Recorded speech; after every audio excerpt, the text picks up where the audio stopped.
ሰላም እንዴት ናችሁ? እስኪ ዛሬ ደግሞ የምንሰራው ጥያቄ የኢንተግሬሽን ጥያቄ ነው።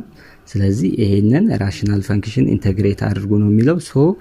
ስለዚህ እዚህ ጋር ወደዚህ እንመጣለን። ምን ቴክኒክ ብንጠቀም የተሻለ ነው? እዚህ ጋር ፓርሻል ዲኮምፖዚሽን ተጠቅመን ኢንተግሬት እናደርገዋለን።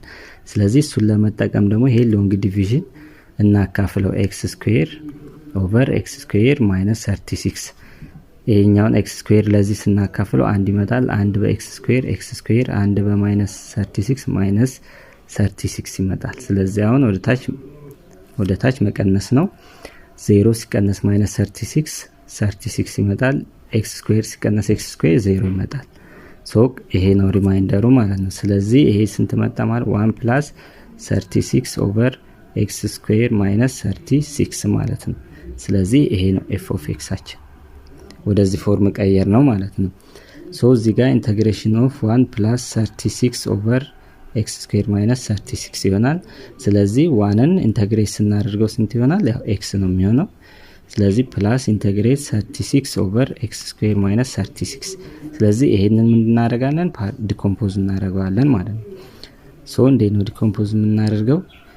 የታችኛውን ምን እናደርጋለን? 36 ኦቨር ኤክስ ስኩዌር ማይነስ 36 ነው አይደለ? this equals to ይሄ ስንት ነው? ይሄ ማለት ኤክስ ማይነስ 6 ኤክስ ፕላስ 6 ነው ፋክተር ስናደርገው። ስለዚህ ይሄ ኤ ፕላስ ቢ ማድረግ እንችላለን።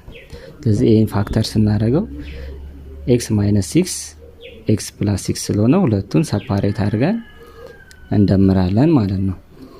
ስለዚህ ይሄን እንደገና ሪቨርስ ስንሰራው ደግሞ ምን ይመጣል? ኤክስ ማይነስ 6 ኤክስ ፕላስ 6። ስለዚህ ይሄኛው ለዚህ ስናካፍለው ማን ይቀራል? ኤ ኤክስ ፕላስ 6 ፕላስ ይሄኛው ለዚህ ስናካፍለው በፕላስ ስለሚጠፋ ቢ ኤክስ ማይነስ 6 ይመጣል ማለት ነው። ስለዚህ የላይኛውን ኖሜሬተሩን ከማን ጋር? ከዚህኛው ኖሜሬተር ጋር ኢኳል አድርገን የኤ እና የቢን ዋጋ እናገኛለን ማለት ነው።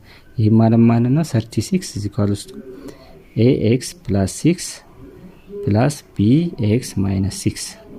ስለዚህ ሌት ኤክስ is equals to ማይነስ 6 እናደርግና የቢን ዋጋ እናገኛለን ማለት ነው። ይሄም ማለት ነው የኤክስ ዋጋ ማይነስ 6 ሆነ ማለት እዚህ ጋር ይሄኛው 0 ሆነ ማለት ነው። ይሄ ኤክስፕሬሽን 0 ሆነ። እዚህ ጋር ማይነስ 6 ስንት ይሆናል?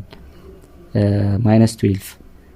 እዚህ ጋር ለ 36 is equals to minus 12 b b is equals to ስንት ሆነ? ይሄን ስናካፍለው ማለት ነው